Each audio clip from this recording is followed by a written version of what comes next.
છે આપણે કાયદાને ભંગ કરવા દાંડી યાત્રા શરૂ કરી છે।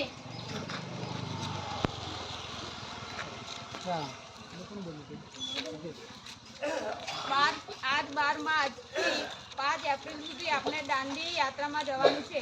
આપણે અંગ્રેજોના બનાવેલા પુલ કે રસ્તા પરથી જવાનું નથી, આપણે આપણા રસ્તા પરથી જવાનું છે। આપણે જવામાં ઘણી બધી મુશ્કેલીઓ આવશે, પણ એ મુશ્કેલીઓને સહન કરી અને આપણે દાંડી યાત્રા પૂરી પાડવાની છે।